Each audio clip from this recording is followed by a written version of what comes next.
Breakups are tough even when you know they're for the best. I've been trying to keep myself together after splitting up with my boyfriend of 2.5 years. Don't really want to get into it. It wasn't messy or dramatic, we just weren't right for each other anymore, but that did make it any easier. Some days it felt like everything reminded me of him. I'd been forcing myself to stick to no contact, telling myself that it was the healthiest way for both of us to move on.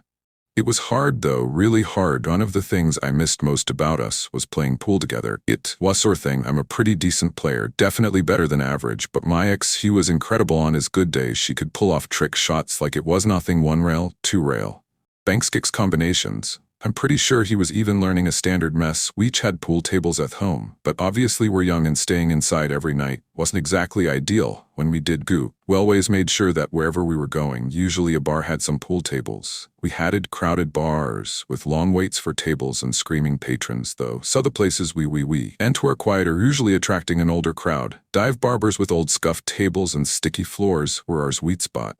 Obviously, you can't expect to find a regulation table in pristine condition at any bar, but the dive bars were definitely a better shout than rowdy college bars. We were usually the youngest people there, but we didn't care at that point in our relationship. We had grown somewhat bored of the typical college let's get plastered every night mentality. Plus, even though I'm kind of shy, ex was pretty charismatic and would get along with anyone. He's not being total newbies. That pool didn't hurt it there a few weeks ago. I found myself missing that part of my life more than usual. It was a random Wednesday though, so one of my friends were free.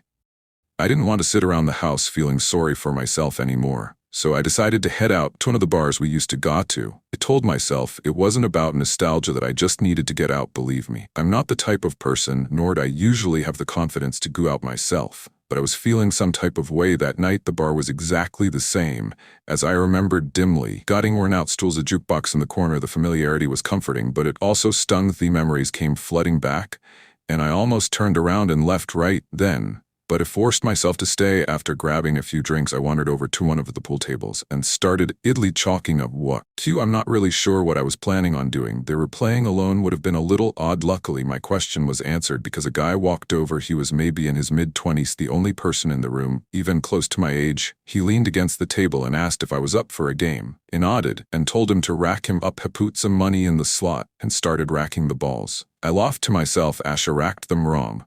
But I didn't say anything. We played a few rounds, and I started to relax. He wasn't bad, not as good as my ex, but not terrible.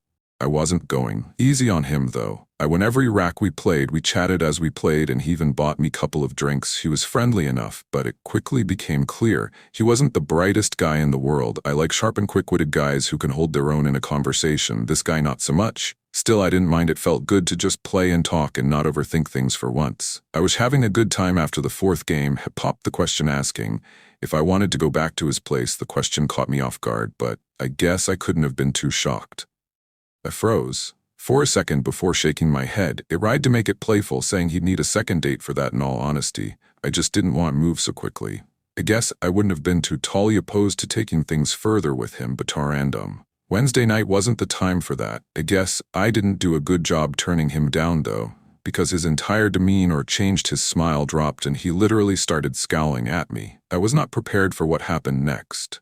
He said, "Are you serious?" and grabbed my wrist, saying something about spending all that money on hose drinks. Before I could respond, he snatched my purse. I had never been in a situation like that, so instead of screaming or fighting, I just kinda froze up. Even though we were in a public place, I was still terrified. Luckily, a couple of older guys at the bar noticed what was happening and stepped in. I'm honestly not sure what I would have done had they not. Ton of them told the guide to let me. Guy glared at me, muted something under his breath, and threw my purse back onto the table before storming right out of the bar. My heart was still racing, and I thanked those guys obviously for helping me out. Was it for me though? An Uber and left the bar, still kind of shocked and trying to process what had just happened. I decided to close my eyes in the Uber. I must have fallen asleep because the next thing I remember is the Uber driver gently waking me. We were parked across the street from my house. I thanked him, got out of the car, and started walking toward the door. As I rummaged through my bag for my keys, I impulsively checked my phone for the first time since leaving the bar. That's when I saw with that got a wall notification, AirTag found moving with you. I nearly dropped my phone. My hand started to shake as rummage through my purse to sing aside my wallet, and make up until my fingers brushed against something unfamiliar. I pulled it out and stared in disbelief. There was literally an AirTag in my bag. A wave of panic hit me, way worse than what I was feeling earlier. I was still standing in the middle of the street, so I threw it on the ground and stopped on it a bunch of times, until I was sure it was broken. I fought back, asked cream, and started breathing heavily. The cold wasn't helping. I needed to get inside. I looked around frantically, but the street was completely empty. Whoever had planted the AirTag, probably that guy from the bar, would know exactly where I was. Maybe not my exact house, but the street for sure. The house on my street are large and spaced out, so he'd definitely be able to narrow it down. I grabbed my purse and sprinted to the back door, fumbling with the lock before finally getting inside. Islamed, the door behind me, locked it, my heart pounding so hard it felt like it might burst. I was safe, but I couldn't stop shaking. I walked up to my room, wondering how I had gotten myself into this mess. Normally, I'm asleep by 1:00 and out cold for 9 or 10 hours, but there was no way I was going to sleep that night. I looked out my bedroom window, thinking maybe the scenery would lull me to sleep or something. As I was looking out the window, kind of mindlessly, I noticed an old beat-up Lincoln drive slowly past my house. Nothing too unusual, but it was kind of late for cars to be driving on a residential road. But then it came back from the opposite direction, and I knew something was wrong. It passed even slower this time, like the driver was scanning the houses. I didn't want to face the reality of the situation, but when it passed the third time, I had no choice. It was the guy. It had to be. He was trying to find my house. I wanted to scream again the next time. The car past the driver's side window was rolled halfway down.